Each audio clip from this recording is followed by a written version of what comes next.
Shalom keluarga-keluarga Delima. Puji syukur kepada Tuhan yang sudah menghantar kita semua pada hari ini, tanggal 19 November 2021. Mari bersama kita mengikuti ibadah doa keluarga pada hari ini dengan tema merengkuh kehidupan. Mari umat, kita bersatu teduh.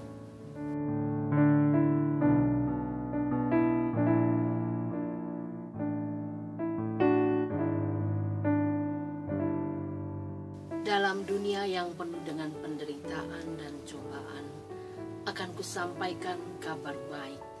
Tahun rahmat Allah telah tiba. Telah tersedia kasih setia Allah yang menyediakan pengampunan dan anugerah dengan limpahnya dalam kerajaannya yang penuh dengan kasih dan kurnia. Mari umat, kita nyanyikan bersama Kidung Jemaat 432, bait pertama dan yang kedua.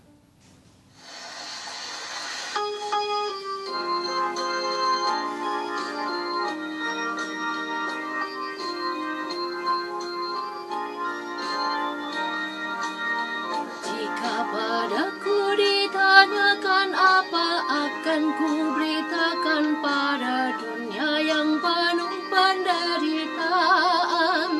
Kan ku sampaikan kabar baik pada orang-orang miskin, pembebasan bagi orang yang ditawan, yang buta dapat penglihatan, yang tertindas dibebaskan. Sungguh tahun rahmat Tuhan telah tiba. Kerajaan Allah penuh kurnia, itu berita bagi isi dunia. Jika padaku ditanyakan apa akan ku sampaikan pada dunia yang penuh dengan cobaan. Aku bersaksi dengan kata tapi juga dengan karya, menyampaikan kasih Allah yang sejati. Telah tersedia bagi kita pengampunan dan anugerah, keselamatan dalam Kristus Puteranya. Kerajaan Allah penuh kurnia, itu berita bagi isi dunia.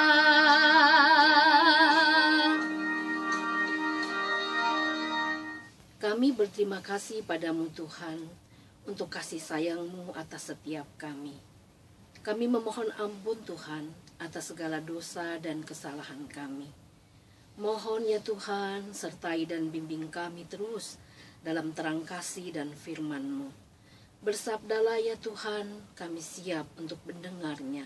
Demi nama Kristus Yesus, Tuhan kami. Amin. Halo Bapak Ibu, Saudara-saudari, apa kabarnya? Semoga kita semua dalam kondisi yang tetap sukacita. Nah, satu kata yang sering kali kita dengar. Ayo, mari kita bersukacita. Jangan lupa ya, bersukacita. Damai sejahtera dalam sukacita. Rasanya kata sukacita itu seringkali ya kita dengar jadi bagian yang sepertinya jadi ciri khas pembicaraan di tengah kehidupan kita orang Kristen.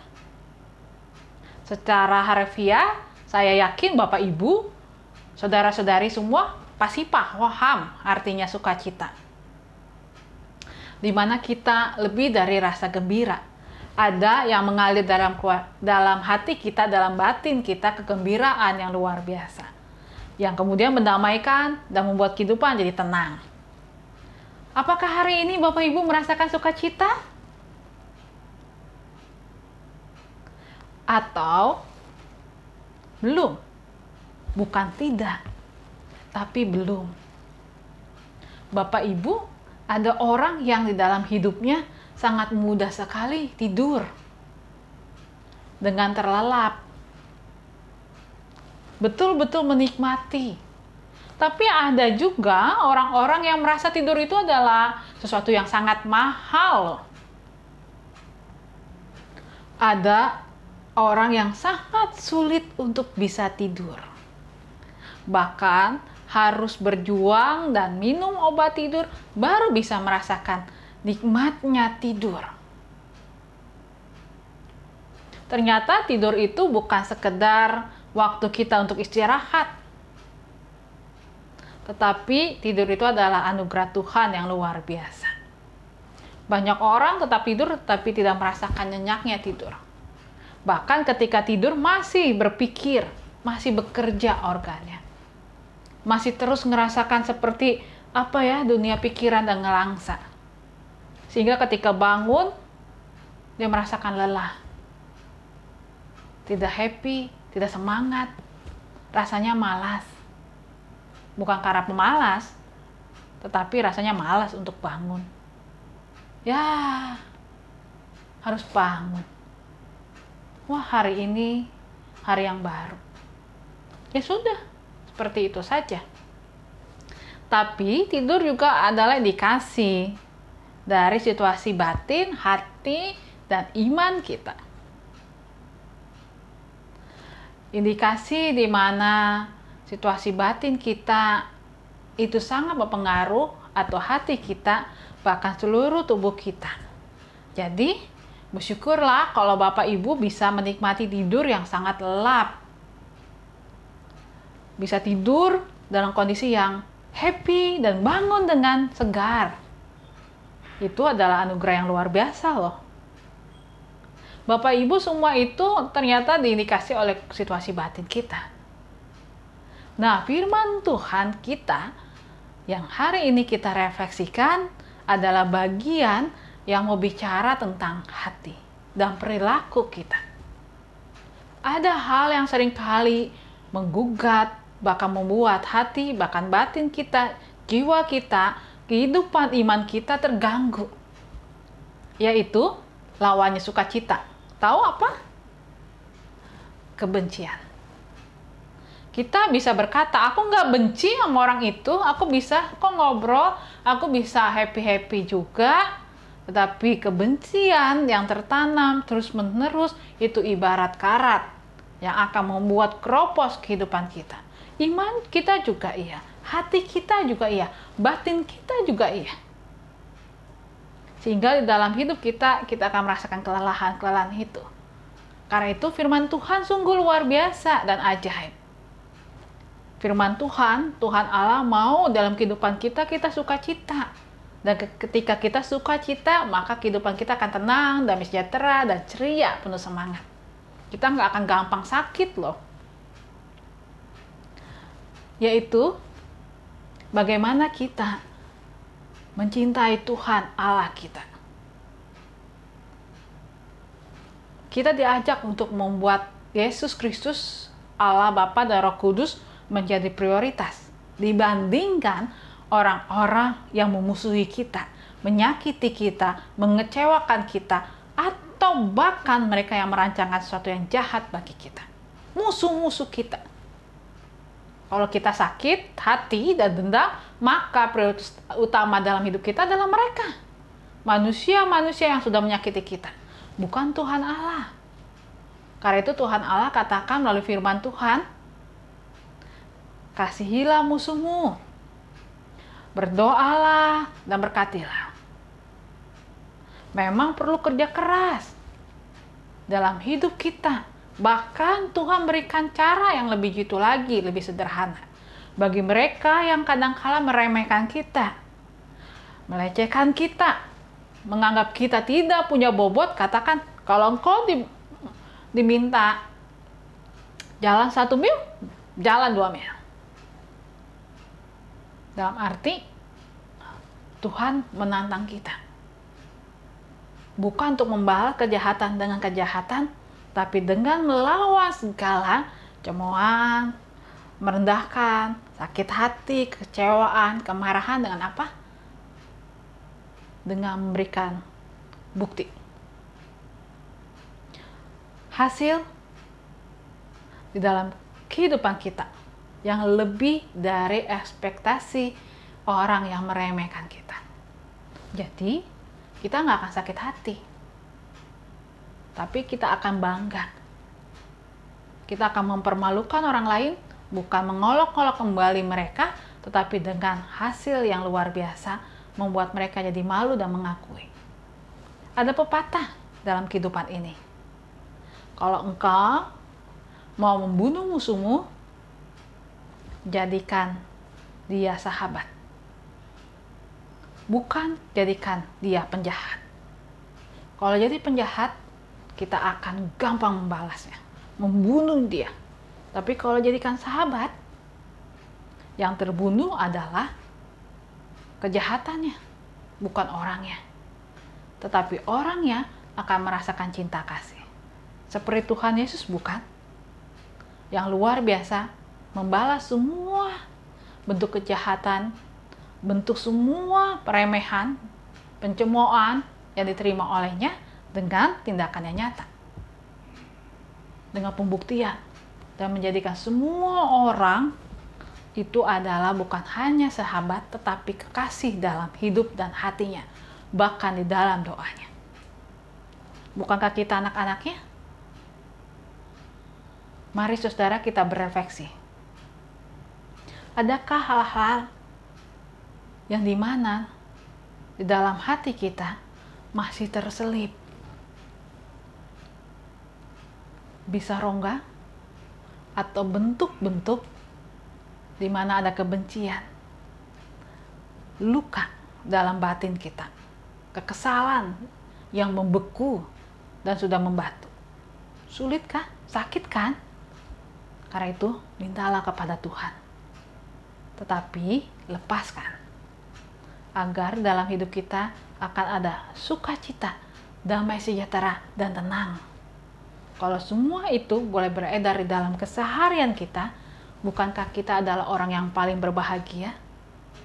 Karena anugerah dan berkat tidak akan jauh, tetapi anugerah dan berkat Tuhan akan selalu menyertai kita. Tuhan Yesus memberkati kita. Amin.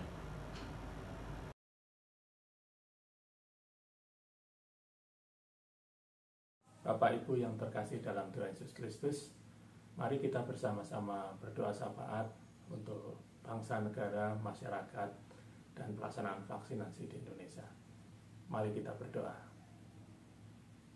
Tuhan Allah Bapa kami yang berada dalam kerajaan surga yang mulia, kami mengucap syukur dan terima kasih atas karunia hidup kekal yang sudah Engkau nyatakan melalui pengorbanan Tuhan kami Yesus Kristus di atas kayu salib. Itu adalah anugerah terbesar dalam hidup kami Tuhan. Saat ini kami boleh berdoa ya Tuhan untuk kehidupan bangsa dan negara kami. Yang pertama kami berdoa untuk Bapak Presiden Jokowi sebagai kepala negara yang saat ini bertanggung jawab untuk mengatasi pandemi COVID di negara Indonesia ini Tuhan, baik dari segi kesehatan maupun ekonomi. Begitu pula para menteri dan pemimpin negara kami ya Tuhan, yang saat ini berjuang keras untuk dapat mengatasi pandemi maupun meningkatkan kehidupan ekonomi di bangsa ini ya Tuhan. Kiranya Tuhan memberkati Bapak Presiden Jokowi beserta jajarannya, para menteri dan juga para pemimpin-pemimpin di negara ini Tuhan, baik yang ada di daerah, para gubernur, bupati, hingga aparatur negara, hingga sampai di tingkat di bawah, untuk dapat bekerja dengan penuh tanggung jawab, penuh pimpinan kuasa Roh Kudus-Mu. Mereka dapat bekerja untuk kepentingan bangsa ini di dalam rangka mengurangi dampak pandemi maupun mengurangi akibat dari pandemi COVID ini Tuhan. Kami juga berdoa ya Tuhan untuk pelaksanaan vaksinasi yang saat ini sedang dijalankan. Kami boleh mengucap syukur dan terima kasih karena pelaksanaan vaksin dapat berjalan dengan baik dan semakin banyak masyarakat yang mendapatkan vaksin. Adapun beberapa masyarakat yang belum mendapatkan ya Tuhan, terutama di daerah-daerah maupun di pelosok yang saat ini menunggu adanya vaksin oleh karena keterbatasan daripada logistik, keterbatasan dari transportasi. Tuhan berikan hikmat bagi kami untuk dapat mengatasi adanya keterbatasan ini untuk penyebaran COVID maupun penyebaran vaksinasi, maupun juga untuk tenaga-tenaga yang akan melaksanakan penyuntikan daripada vaksin itu sendiri.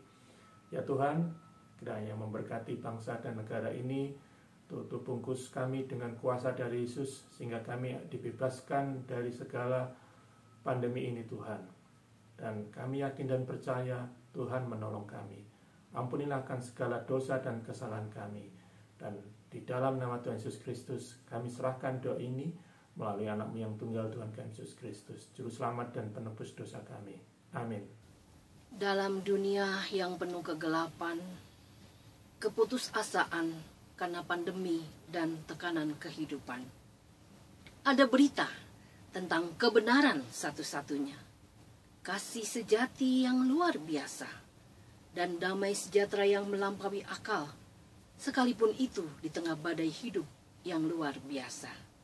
Mari kita terus menguatkan pegangan iman kita kepada satu-satunya Allah kita, dan menyampaikan berita sukacita ini pada sebanyak mungkin orang. KJ 426 bait pertama dan yang kedua. Mari kita nyanyikan bersama.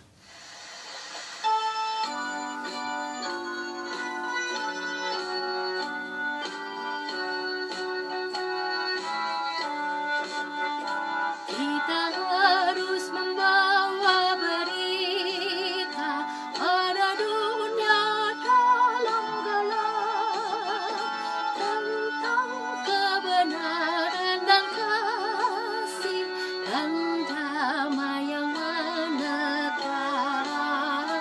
dan damai yang menetap, karena terjadi remang pagi dan remang jadi siang terang.